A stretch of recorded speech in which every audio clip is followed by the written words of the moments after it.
Listo, comenzamos.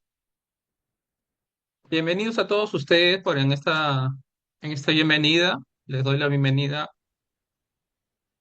a este seminario internacional Visionarias del Dato, Innovación, Ética y Liderazgo Femenino en la Era de la Inteligencia Artificial. Este seminario se está organizando por la Semana de la Mujer. El 8 de marzo es el Día de la Mujer, entonces hemos querido organizar algo de y para todas las mujeres científicas que tenemos aquí en el Perú y en el mundo. Este seminario internacional lo organiza el Instituto de Datos de Inteligencia Artificial de la Universidad Ricardo Palma y Data Lady, que es un movimiento muy fuerte en todo este tema de las ciencias y de la ciencia de datos. Les recomiendo que vayan a visitar a todas sus redes sociales, que hacen cosas muy interesantes. Ahora vamos a tener algunas palabritas de Estefanía Rivera Jaramillo, que es cofundadora de la Data Ladies. Adelante, Estefanía. Sí, ¿qué tal? Buenas tardes a todos los que se han unido a esta transmisión.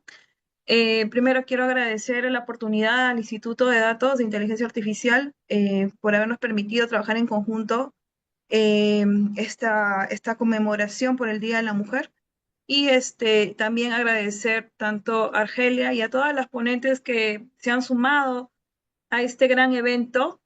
Se está realizando con mucho cariño para todos nosotros, no solamente para las mujeres, también para los chicos y la idea acá es seguir aprendiendo. La idea es también tener un poco más de noción de lo que vienen haciendo nuestras expertas al día de hoy y que con esto nos llevemos un poco más de conocimiento, ¿no? Sé que muchos de nosotros estamos actualizados en ciertos temas, pero no hay nada mejor como estos tipos de eventos para aprender un poco más de esa diversidad de conocimiento. Entonces, nada, agradezco que estén todos presentes y también gracias por nuestra ponente que ahorita ya se encuentra esperándonos, que es Argelia. Ella es de México, es una gran investigadora y es una persona muy conocida por nuestra doctora Ofelia Roque, que es también parte del Instituto de Datos. Gracias, Blas, y gracias a todos por estar presentes. Muy bien. Sí, tengo el placer de presentar a Argelia Berenice, que es una profesional muy experimentada. Ella es docente, ella es mentora, miembro del Sistema Nacional de Investigación de México, tiene una vasta experiencia en investigación internacional en la Universidad de Ricardo Palma, aquí en Perú. Su trabajo se centra también en la aplicación de la minería de datos educativa, la ciencia de datos y el diseño curricular. También cuenta con un doctorado en planeación estratégica y dirección de tecnología por la Universidad Popular Autónoma del Estado de Puebla. Tiene dos maestrías, una en Ingeniería de la Computación y la segunda en Ciencias de la Educación por el Instituto de Estudios Universitarios y la licenciatura en Ciencias de la Computación en la Benemérita Universidad Autónoma de Puebla. El 2023 fue conocida en memoria de la ciencia por el Bridge School y el 2024 recibió la beca Santander Open Academy por cursar el diplomado Mujeres Líderes. Actualmente cuenta con, actualmente es académica de tiempo completo, responsable también de posgrados en la Dirección de Investigación y posgrado de la Universidad Iberoamericana Puebla. Vemos que nuestro ponente de hoy día sí tiene mucha experiencia y viene con una exposición que también es muy interesante, titulada Liderar con datos, inspirar con humanidad. Así que damos una fuerte bienvenida a Argelia. Así que dale, Argelia, te escuchamos todos. Hola, ¿qué tal? Buenas tardes. La estrategia más sofisticada de datos solo es tan fuerte como la humanidad que la respalda. Hoy quiero compartirles cómo liderar con datos e inspirar con humanidad en la era de la inteligencia artificial. ¿Sabían que menos de la cuarta parte de los proyectos de ciencia de datos están liderados por mujeres? Y más del 80% de estos proyectos de ciencia de datos fracasan no solo por aspectos técnicos, sino por la falta de comunicación y liderazgo humano. Y aquí me gustaría preguntarles, ¿Cuál ha sido tu experiencia? ¿Cuál es tu historia en colaboración de trabajos de ciencia de datos? Me gustaría que pudieras participar en este Padlet. Por favor, está activo. Les pido que lo escaneen en su celular. Hay 4 columnas. Me gustaría que pudieran participar escribiendo 2 o 3 experiencias de forma breve. Es anónimo o como ustedes gusten. Lo importante es conocer su experiencia. Y me gustaría que pudieran participar. Aquí está el Padlet. ¿Sí lo logran ver? ¿Lo estamos viendo? Porfa, me avisa si están viendo Sí, mi pantalla. ¿Sí? se Ok, ve. perfecto. Gracias, Fiorella. Sí, ahí está el código QR.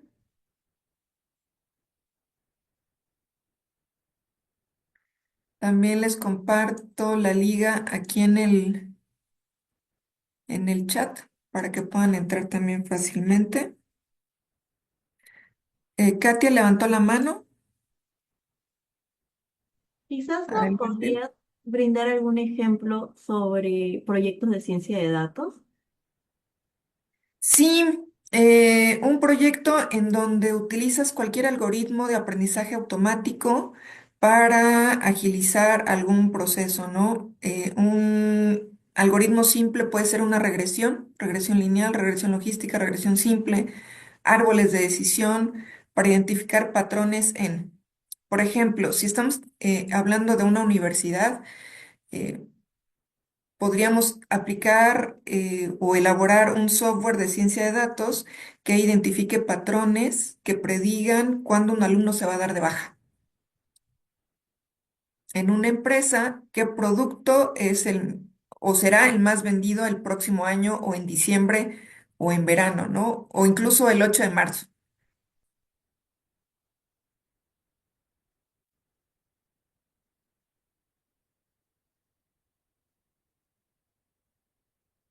¿Ok? Entonces vuelvo a mi pantalla. Me gustaría que me dijeran si están viendo mi pantalla. Sí. Entonces, ¿alguien que quiera participar, compartirnos cómo ha sido su experiencia o han visto cómo el comportamiento humano influye en los resultados? Y si no estamos hablando de ciencia de datos, podemos hablar de cualquier desarrollo de software, ¿no? En donde tenga que ver la tecnología o nuestros conocimientos en desarrollo de software, en ingeniería, algo que tenga que ver con, ¿no? ¿Nos animan a compartir?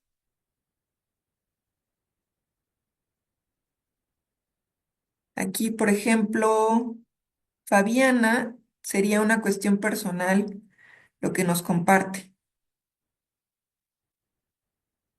¿No? ¿No se animan a participar?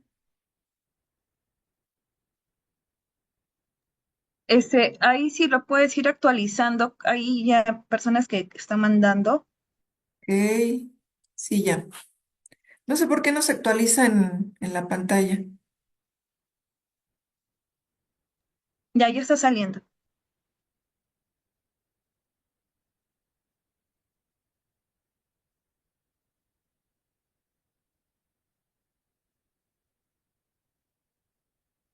Ok.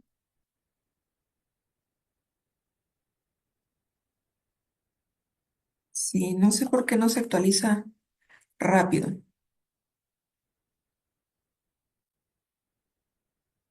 Ok, Stephanie nos comparte que funciona mejor cuando la organización le da la importancia a la cultura. Muy bien.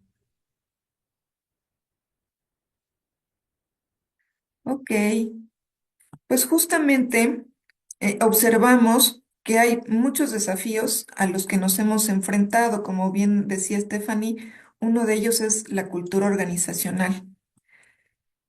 El propósito de esta charla, de compartir este tiempo con ustedes, es conocer cuáles son los retos actuales técnicos, que seguramente ya los conocemos muy bien, pero esta parte de soft skills está como un poquito en la oscuridad.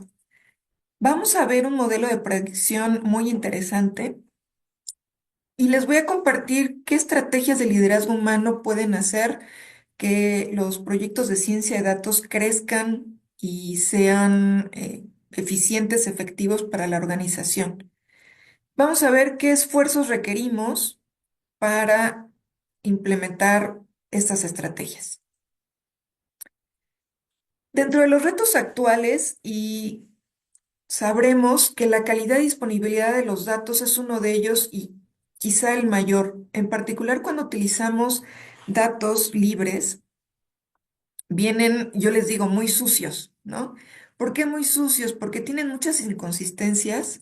La mayoría de ellos está capturado por personas y las personas cometemos errores, ¿no? Al capturar. Y entonces demanda mucho tiempo para la limpieza de los datos, para ver las inconsistencias, para validarlos, etcétera. Otro reto muy importante a los que nos enfrentamos es la gestión de grandes volúmenes de datos o de información. Muchas veces no estamos preparados o la organización no está preparada para gestionar todo este cúmulo de información, ¿no? De repente queremos gestionar millones de datos en una computadora personal y nos puede demorar 5, 6 horas en procesar esa información, ¿no? Con un solo algoritmo.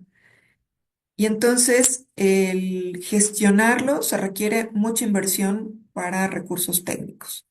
Interpretación y comunicación de resultados es algo en lo que pues tenemos muchas debilidades. ¿Por qué? Porque nosotros que somos del área dura, ingenieros, computólogos, físicos, es un área muy dura y nuestro procesamiento cognitivo es como que muy abstracto. Pero resulta que nuestro usuario final puede ser un jefe, un director, tienen perfiles diferentes. A veces es un administrador, es un contador, es un pedagogo, es un psicólogo, etcétera, etcétera. No tiene esta habilidad cognitiva de ver un gráfico y decir, ah, pues aquí sube, aquí baja, y etcétera, ¿no? Entonces, un reto es cómo traducimos estos datos en una narrativa comprensible para el usuario. Hay escasez de talento especializado o hay talento que maneja muy bien, como dirían algunas personas por aquí, que maneja muy bien los clavos, pero no tiene esta parte humana, ¿no? Estas partes de soft skills. O al revés. Entonces es muy difícil encontrar una persona que tenga tanto el conocimiento técnico como esta habilidad blanda que en las escuelas de ciencias duras pues no nos enseñan eso. Otra de las dificultades a las que nos enfrentamos, ya perdí mi pantalla, ya estoy, es justamente los problemas de implementación del modelo. Los que damos clase, no sé si por allá también en el extranjero ocurre que sus estudiantes dicen, es que en mi máquina sí funcionaba. No sé por qué cuando ya lo subimos a la web ya no funciona. Y esto pasa porque cuando nosotros programamos un proyecto, pues lo hacemos en condiciones ideales. Sin embargo, en el exterior, por ejemplo, en la web, no hay condiciones ideales. Implementarlo en otro equipo no son condiciones ideales y esto genera pues muchos ajustes. Escalabilidad y despliegue de la producción, como lo mencioné en un principio, para gestionar grandes volúmenes de datos se requiere mucha tecnología, ¿no? Tanto de software como de hardware. Y a veces se queda en lo pequeñito, ¿no? Para un departamento o para una matriz, porque no tenemos el recurso económico para escalarlo a todas las sucursales o a toda la organización. Hay ética y sesgos en los modelos de inteligencia artificial, ¿no? De repente, como lo mencioné, cuando hay muchas inconsistencias, eh, no sabemos de repente si la recolección de la información estuvo respaldada por consentimiento informado, ¿no? En el caso de datos estadísticos sociodemográficos, por ejemplo. Entonces, ese es un problema que también se sigue analizando a raíz de que pues la inteligencia artificial ha sido el boom recientemente, en los últimos 3 años tal vez, y todavía se sigue, incluso desde la UNESCO, se sigue tratando de mediar esta parte de ética y uso responsable de la inteligencia artificial. Y algo muy importante que no solamente ocurre en los proyectos de ciencia de datos, sino en todo lo que tiene que ver con desarrollo de software, es la falta de comunicación técnica para el usuario. De repente pasa que los programadores no están acostumbrados ni siquiera a documentar su código y mucho menos hacer esta documentación técnica que de pronto demanda un software, ¿no? Y mucho menos hacer manuales de usuario o tutoriales, ¿no? Y entonces, cuando esta persona se va, pues uno que queda tiene que volver a empezar a entender el código. Incluso ha pasado que a veces es mejor volver a hacerlo de cero que tratar de entender lo que alguien más ya hizo justo porque no hay documentación. Pero ¿qué pasa con la parte blanda, ¿no? A veces no se menciona porque se da por hecho que tiene que ser o que no tiene que ser, y está bien porque es una ciencia dura, ¿no? Sin embargo, en estos tiempos tan difíciles, tan complejos, que ya prácticamente todo está mediado por tecnología, es importante establecer comunicación eficiente, ¿no? Uno de los retos es, uno de los problemas es que esta comunicación es deficiente entre equipos multidisciplinarios. Cuando nosotros creamos un proyecto de ciencia de datos, es importante contar usualmente con el usuario final, ¿no? Como ponía el ejemplo hace rato, si vamos a hacer un software que prediga la deserción escolar, necesitamos hablar con personal de servicios escolares, quizá con los profesores, quizá con los estudiantes, quizá con el diseñador gráfico, quizá con, ¿no? Es un equipo multidisciplinario y no todos tenemos los mismos tecnicismos, no todos tenemos el mismo lenguaje ni la misma manera de comunicarnos. Entonces, ese es un problema. Falta de visión estratégica y liderazgo claro. Eh, Como dicen aquí en México, es un bomberazo, ¿no? De repente no sabemos para qué estamos haciendo, cuál es el propósito, pero como es inteligencia artificial, pues hay que hacerlo, ¿no? ¿Pero por qué? Pues no tengo claro, pero hay que hacerlo. Entonces no hay esta parte estratégica ni liderazgo de hacia dónde vamos. La gestión del talento y motivación de equipos. Por una parte, normalmente cuando se crean los grupos que van a construir proyectos de ciencia de datos o de software en general, nos ocupamos de la parte técnica, ¿no? Que sea buen tester, que sea buen programador, que sea buen diseñador de interfaces, y lo demás no nos importa, ¿no? Y entonces de repente esta parte técnica deja a un lado la motivación de los equipos porque nos enfocamos solamente en entregar, entregar, entregar, entregar, ¿no? Y no hay esta parte que nos motive a hacerlo cada vez mejor. Como lo mencionaba Stephanie, justamente hay una resistencia cultural al cambio. No sé si les pasó por allá, pero aquí de repente decían, no, es que voy a perder mi trabajo porque pues la IA ya lo hace todo. Y no, justamente no es así, ¿no? La tecnología es un aliado, no es nuestro enemigo. Y a veces nos resistimos a aceptar un cambio por muchas cosas, y una de ellas es la ignorancia. No sé, no entiendo, no comprendo. Y justamente a raíz de toda esta parte técnica y blanda, en un artículo que está prácticamente calientito, no recuerdo si fue en diciembre o noviembre que lo publicó Forbes, en donde aparten de la teoría psicodinámica, que es una evolución del psicoanálisis, en donde intentan determinar o predecir cómo reaccionarían las personas en momentos clave de un proyecto de ciencia de datos. Identificaron tres perfiles. El primero es el líder narcisista. Ojo, utilizan términos que ahorita ya son muy comunes.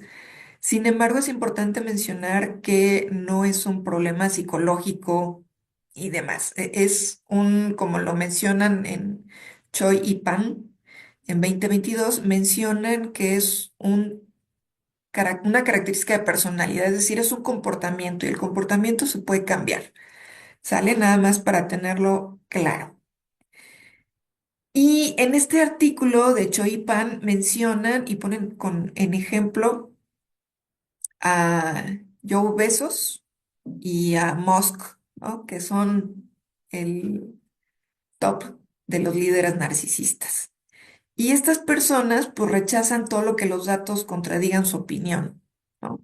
Haciendo caso omiso a los conocimientos objetivos. Es decir, si de repente encontramos un patrón que no empate con su realidad, dicen, no, no es cierto, mejor tomemos decisiones basado en lo que yo sé. Ese es el líder narcisista. El otro perfil es el colega obsesivo, ¿no? El que quiere todo perfecto. Y sabemos que la perfección, pues no existe, ¿no? Al menos aquí en la Tierra no existe. Y esto del perfeccionismo, pues genera control, poca flexibilidad, poca apertura, poca eficiencia. Y el empleado paranoico es como les mencionaba hace rato, que también está ligado con resistencia al cambio, ¿no? Es decir, me van a correr, el qué va a pasar, el yo no entiendo, el mil pretextos, ¿no? Yo le digo así, el mil pretextos. El de sí, pero, perdón. Y la pregunta interesante, ¿qué rol juegas cuando tú estás o formas parte de un proyecto de ciencia de datos? ¿Eres paranoico, obsesivo, narcisista? Y para responder esta pregunta no es tan sencillo. Por eso aquí acá abajo les dejo un cuestionario de 7 preguntitas en donde les dice qué rol juegas, ¿no? Porque de repente es muy difícil decir yo pecador, ¿no? Entonces, ¿cuáles son los pasos? Pues reconocer que todos tenemos algún rasgo en algún momento, particularmente en momentos de crisis, como lo menciono en el artículo anterior de los 3 perfiles. Son rasgos o son perfiles en momentos de crisis. Hay que identificar cuál de estos rasgos podría manifestarse bajo presión. Seguramente todos hemos ido en algún momento algo. Y es importante identificarlo para saber qué acciones tomas, ¿no? Ser consciente para saber cómo actuamos y qué hemos hecho para evitarlo.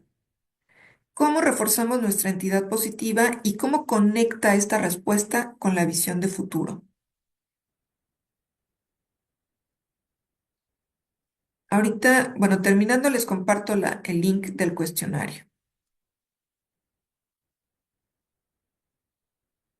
Y para evitar estos 3 perfiles, pues yo les comparto estrategias de liderazgo humano. Sabemos que hay muchos tipos de liderazgo, pero el liderazgo humano es lo que identifica el cómo vivimos y lideramos para crear esta cultura en donde el trabajo sea saludable y las organizaciones crezcan.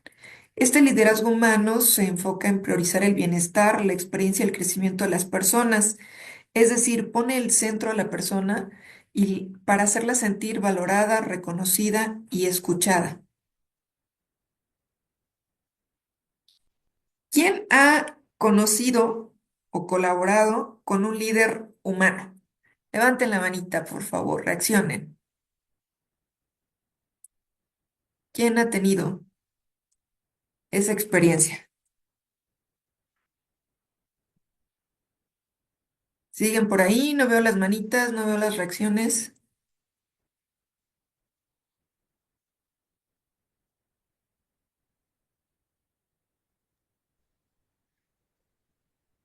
Bien. Jessica, Benjamín, Cintia, por ahí, Blas, Bien. yo, Muy vamos por ahí bien, que sí están alzando la manito Renato, Carol, perfecto. Génesis, Fiorella, Tibia, Fátima, Muy Janine. bien. Gracias. Eso, Bajen la manita. Y ahora la pregunta del muy millón. bien. Gracias, chicos. Susan, Micaela. Gracias. Ahora la pregunta del millón. ¿Quién de ustedes es ese líder? Ese líder humano. Ojo, no necesariamente tenemos que ser jefes o liderar un proyecto de ciencia de datos. No. Podemos ser líderes caminando en la calle sin tener alguna responsabilidad organizacional. ¿Quién de ustedes se identifica como ese líder humano que pone al centro a la persona? ¿Quién dice yo? No sé por qué no los veo. Sí, Dani, por ejemplo, Cintia, Blas, se consideran líderes humanos, Fiorella, Bianca, Susan, ahí también alzo yo mi Ujú. dedito, yo Muy también, bien, Génesis también, Gabriel también, perfecto, gracias. José, Blanca, Bianca, gracias. Muy bien, perfecto. Ahora, ¿cuáles son las estrategias a partir de este liderazgo humano para evitar ser un líder narcisista? Primero, reconocer que los datos pueden mostrar realidades distintas a las creencias personales, como lo ponía en el ejemplo de estos señores, ¿no? Que lo menciona en el show y Pam en este artículo, que está muy interesante, la verdad les recomiendo que lo lean, porque describe tal cual la personalidad de Elon Musk y de este señor Bezos, y menciona otros, no tan populares, pero al final que se dedican a esta parte de la tecnología. Es importante como líder dar espacio a las voces del equipo antes de tomar decisiones. Siempre el consenso, esta comunicación efectiva, comunicación humana, donde pone en el centro a la persona, para poder estar abierto al cambio y a la crítica constructiva. De repente, cuando nos dicen, oye, es que esto no está bien, la decisión que tomaste es incorrecta, a pesar de que los datos nos dijeron que debe ser así, pues siempre hay un sesgo, ¿no? Porque al final de cuentas, ¿quién toma las decisiones? El humano. La inteligencia artificial, la ciencia de datos solo te dice el camino, y es duro, ¿no? Tú interpretas esos datos que te da y ese patrón que te da. Y entonces, si no estás abierto a la crítica constructiva, normalmente, ¿qué es lo que hacemos? Tomárnoslo personal. Y no. Para ser un líder humano, nada es personal. Hay que escuchar el mensaje, no al ego. Escuchar desde dónde nos los dijo y desde dónde lo tomo para mejorar en pro de no solamente el equipo, sino de la organización por la cual estamos haciendo ese proyecto. ¿Cómo evitar ser un colega obsesivo? Este colega que seguramente cuando dije colega obsesivo salieron varias caritas, ¿no? En tu mente, varias caritas que dices, no, sí, aquí encaja mi compañerito, mi compañerita. O incluso yo, ¿no? El perfeccionista. ¿Qué es lo que hay que hacer? Aceptar que un producto inicial puede mejorarse a lo largo de las iteraciones. Todo es perfectible a lo largo del tiempo. Lo importante es tratar de cumplir con las flechas, con las fechas, no generar atrasos. Es importante soltar el control, es decir, confiar. Confía en tu equipo, confía en tu compañero, confía en que todo va a caminar como debe caminar, como lo planeaste. Y si no es así, siempre hay otro camino. Los de ciencias duras nos han dicho que 2 más 2 es 4. No es cierto. Porque uno más uno más uno más uno también es 4. 3 más uno también es 4. Entonces, el propósito es quitarnos esta barrera cuadrada de que azul es azul y punto. No, también hay otros tintes de azul, ¿no? Y hay otras formas, hay otros caminos para poderlo resolver. No es solo un solo camino. Entonces, ¿cuál es el propósito? Pues agregar valor y menos perfección, porque la búsqueda de la perfección genera ansiedad y bloqueos. Ansiedad para la persona que está siendo obsesiva y bloqueos para todo el equipo, incluso para toda la organización. ¿Cómo evitar ser un colaborador paranoico? Igual, yo le puse ahí inhalar y exhalar. ¿No? Inhala y exhala, respira profundo y estate tranquilo para que puedas ver cómo la tecnología es una oportunidad para que tú crezcas. No importa que tengas 70, no importa que tengas 60 años, mientras haya vida hay oportunidad de aprender. Pero lo que importa es la disposición para que tú aprendas. Sabemos que los que trabajamos con tecnología, lo que hoy estamos viendo, dentro de un mes ya es obsoleto, ¿no? Porque es tecnología y a raíz de la pandemia que detonó muchísimas cosas, hay estadísticas que dicen que a raíz de de la pandemia, perdón, avanzamos 11 años, ¿no? Nos adelantamos 11 años en tecnología. Y esto quiere decir que tuvimos que aprender rapidísimo muchas cosas que desconocíamos y que dijimos, ah, pues todavía falta para que llegue. Pues no, la tecnología ya está encima de nosotros, ya está en la palma de nuestra mano, incluso está en nuestros sueños, ¿no? Y por eso es muy importante mantenernos siempre, siempre actualizados. Ya hay muchas plataformas que nos ofrecen cursos gratis de 20 horas, de 10 horas, de 8 horas, incluso hasta diplomados completos de 120 horas. Y esto nos facilita tener esta actualización que nos demanda justamente para evitar el miedo en que estamos obsoletos y que nos van a despedir porque no sabemos utilizar tecnología.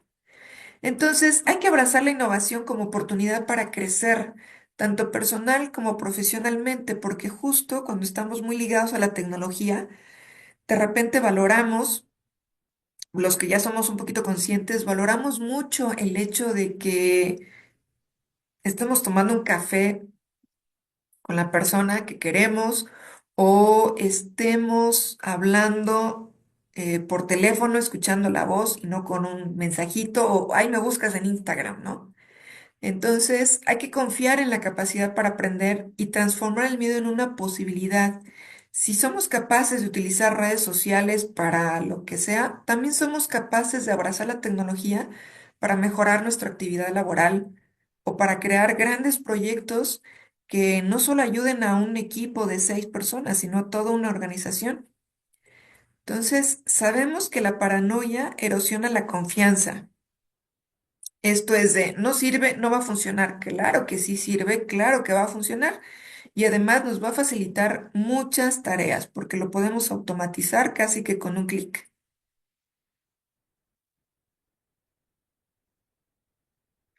Ay, perdón.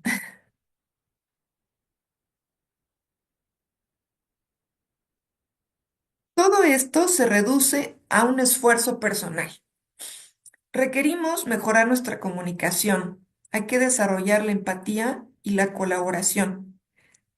Algo muy importante que también lo mencioné como uno de los retos es comunicar los datos en una narrativa que sea comprensible para el usuario final. De repente no pensamos en el usuario, ¿no?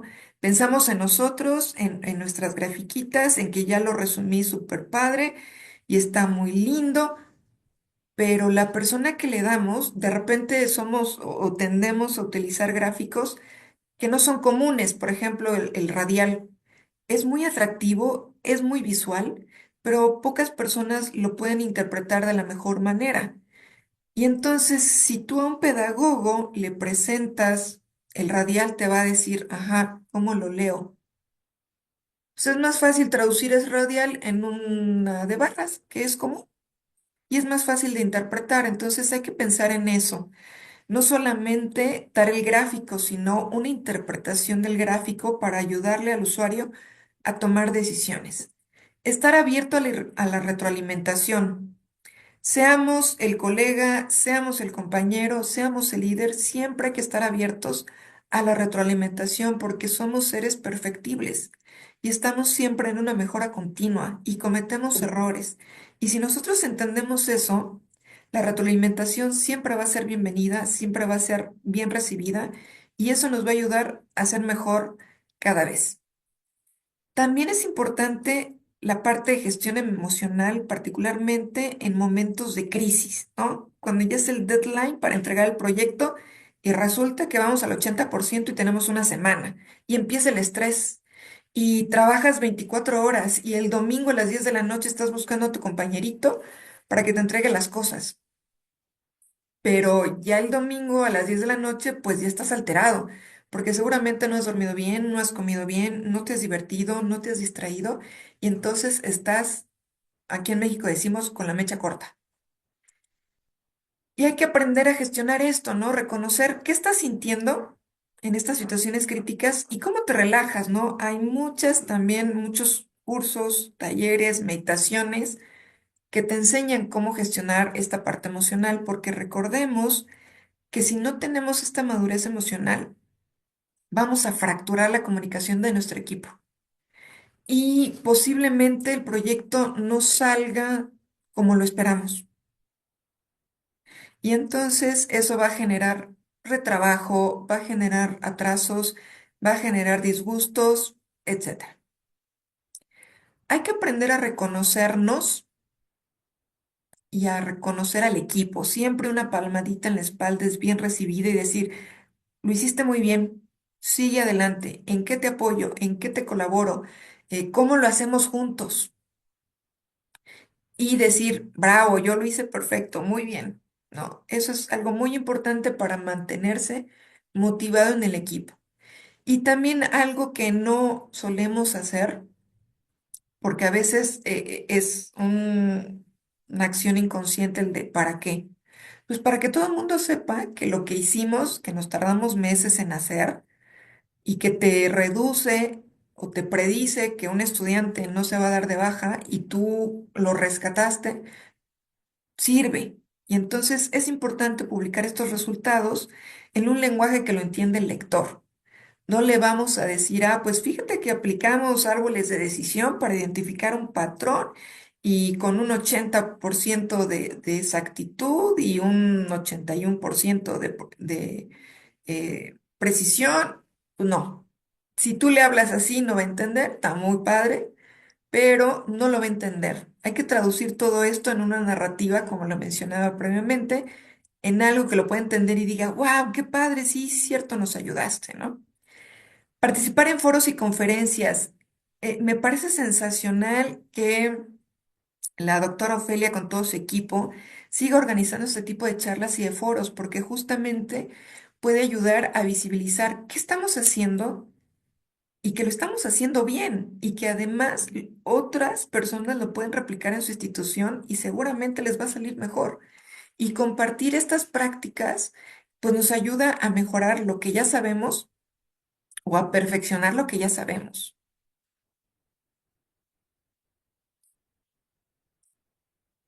Al inicio les conté que la mayoría de los proyectos de datos fracasan debido a factores humanos, que son la comunicación, que es básico y fundamental. Ahora nos damos cuenta que la verdadera diferencia la hacen los líderes y equipos que ponen a las personas en el centro. Y el secreto para inspirar con humanidad es simple, aunque se requiere de un gran esfuerzo. Roma no se construyó de la noche a la mañana y todo es un proceso. Hay que aprender a escuchar, a reconocer y a guiar con propósito.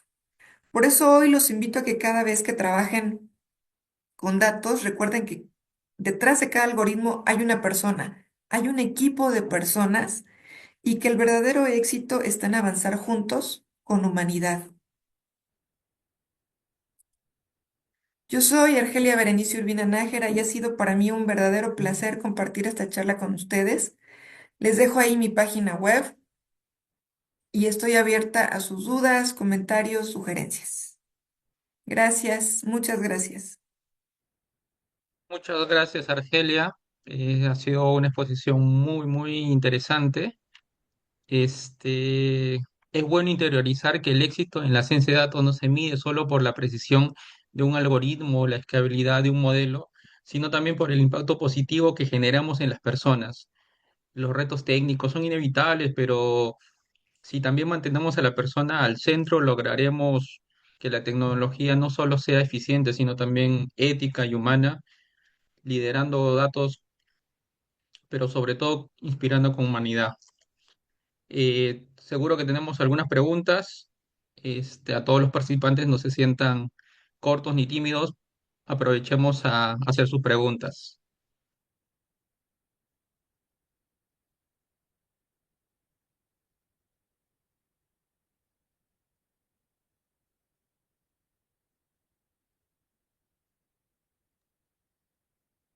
Sí, a ver, yo tengo una pregunta, Argelia. Primero quiero agradecerte por la gran exposición que nos has compartido. En realidad estos son temas que a veces no se tocan, netamente lo que es este tipo de liderazgo en las personas, esta habilidad que a veces, muchas veces hace falta, ¿no? Dentro de los equipos, este entendimiento y la madurez, sobre todo de los equipos, ¿no? Entonces, más o menos, yo quisiera que en base a lo que nos has comentado, si nos podrías comentar, ¿qué pasa si hay mucha falla? Tal vez hay mucho error en estos entregables, tal vez con alguien de nuestro equipo, y de alguna manera, ¿cómo le podemos decir de una manera que entienda que nosotros queremos que mejore, ¿no? Queremos que mejore, queremos que le ponga punch, que le ponga ganas, ¿no? Pero sin que se sienta aludido a que queremos, no sé, presionarlo, ¿no? A veces no tenemos las palabras adecuadas como para poder decirlo. Entonces, hay como, ¿qué nos recomienda, sobre todo en qué momento del día, no sé, en lo que estamos laborando el día a día, se puede hablar de este tema con, a veces con estas personas que nos tocan en los equipos, ¿no? Sí, gracias Stephanie por la pregunta. Fíjate que es complejo porque cada persona tiene una historia y de repente nosotros podemos hablar muy dulcemente, pero como alguien me dice por ahí, no hay palabras mal dichas, sino mal interpretadas. Tú puedes ser a lo mejor muy amorosa, muy sutil, y esta persona lo toma personal, no era justo lo que mencionaba. Y si esta persona lo toma personal, pues ya no está de tu lado, ya es del lado de la persona. Y entonces siempre creo que hablar con respeto, hablar con claridad, hablar con franqueza, ayuda mucho, pero también ayuda mucho preguntar, ¿cómo estás? ¿No? Y les voy a platicar una experiencia que recién pasó. Tenía cita con una estudiante y esta estudiante vino muy alterada, ¿no? Con una voz, con un tono de voz elevado y me empezó a decir un chorro de cosas, manoteando. Yo la escuché y le dije, siéntate, te traigo un café, ¿quieres agua? ¿Qué pasó? ¿Estás bien? Y me dijo, ¿por qué me preguntas? Dije, porque te noto alterada, ¿estás bien? Creo que en estas condiciones no estás abierta a que tratemos sobre la tesis. Si prefieres, lo tratamos en otro momento. Y pues para no hacerle largo el cuento, me platicó la situación que había tenido, una situación personal, y pues me platicó el detalle, yo le dije por qué caminos tomar desde mi parte académica, ¿no? Y le dije, bueno, si quieres en otro momento lo platicamos. Me dice, no, acompáñame a caminar y mientras platicamos, me distraigo y me platicas qué sigue de la tesis. Dije, ah, ok, va. Entonces, al final, esta persona me agradeció por haberle preguntado, ¿cómo estás? ¿En qué te ayudo? Entonces, de repente, cuando un colega se tarda mucho en las entregas, es ir a tocar puerta de, hola, ¿cómo estás? ¿Me regalas 5 minutos? He observado esto. ¿Pasa algo? ¿Te puedo ayudar? ¿Cómo le hacemos? Y puedes, no puedes. Si no puedes, pues busco quien te apoye. eh, y siempre estas palabras positivas, ¿no? Valoro mucho tu esfuerzo, valoro mucho tu trabajo, entiendo tu situación, aunque comprendo que pues no tienes ahorita la cabeza, el ánimo, el entusiasmo para continuar con el proyecto. Por el momento te va a apoyar Perengano, ¿no? Entonces, simplemente es comunicarnos, creo que es la base primordial para evitar esta parte personal, esta mala comunicación, estos roces incluso, hasta que se termine una amistad, ¿no? Eso, comunicarse y preguntar siempre, ¿cómo estás? ¿En qué te ayudo? ¿Cómo lo resolvemos? Creo que son las tres preguntas básicas que podrían funcionar para limar asperezas y para sacar el proyecto adelante. Gracias, Argelia. De verdad que has dado el punto clave que a veces sucede y a veces no preguntamos cómo estás, ¿no? Acá tenemos una pregunta de Benjamín que nos dice, excelente presentación. ¿Podría Gracias. brindarnos alguna referencia al estudio de Choi Pan? Sí, de hecho, todas están en las diapositivas. No sé si se las comparten ustedes o les comparto yo la liga. Claro que sí, ahí están, justo en las notas al pie. Ahorita les comparto. Ahí vienen todas las ligas. Tú le das clic en la liga y automáticamente te abre el paper. Tú me dices si es correcto y si no, con todo gusto te paso la referencia directa de Choi.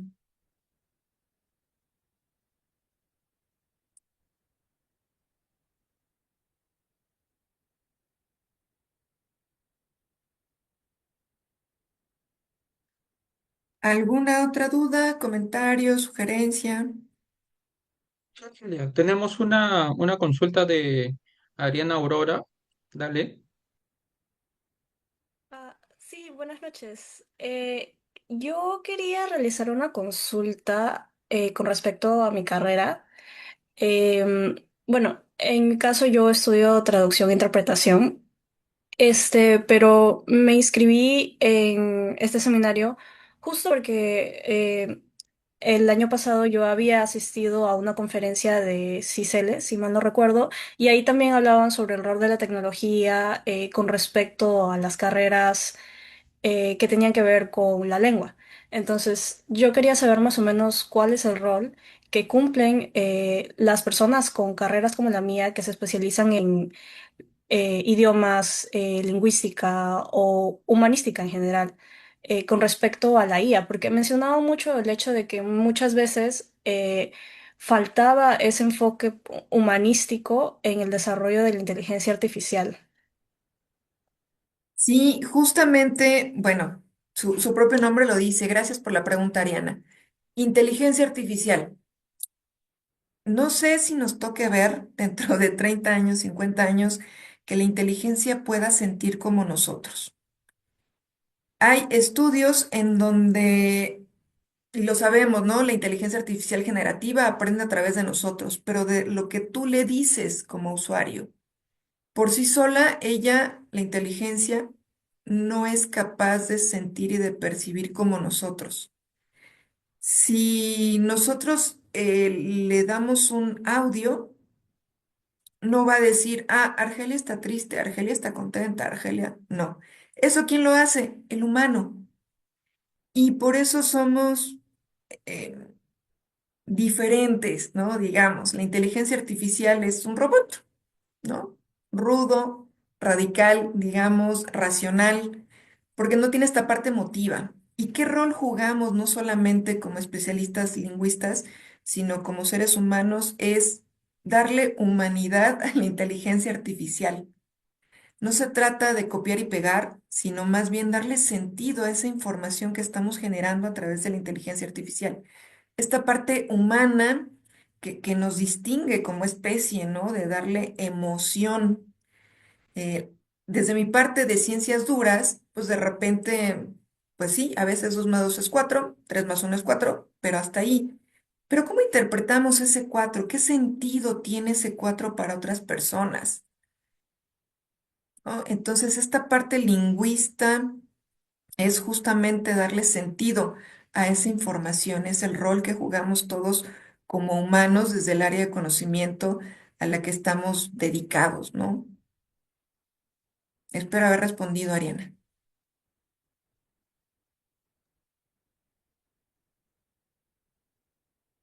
Muchas gracias, Argelia. Ya, si hay más preguntas, te las haremos llegar y para que nos contesten. Estaba Claro que muy sí. interesante la ponencia, hemos aprendido bastante, yo en particular, así que en nombre del Data Ladies y del Instituto Nacional de Inteligencia Artificial de la Universidad Ricardo Palma, te damos las gracias. Un placer, Blas, y a todo el equipo, doctora Ofelia, no sé si anda por ahí. Gracias por considerarme en este tipo de eventos, me enriquece muchísimo y me llena de alegría que sigamos todavía en contacto y colaborando con ustedes. Muchas gracias, ha sido un placer. Un placer contigo, Argelia. Saludos desde Perú. Gracias.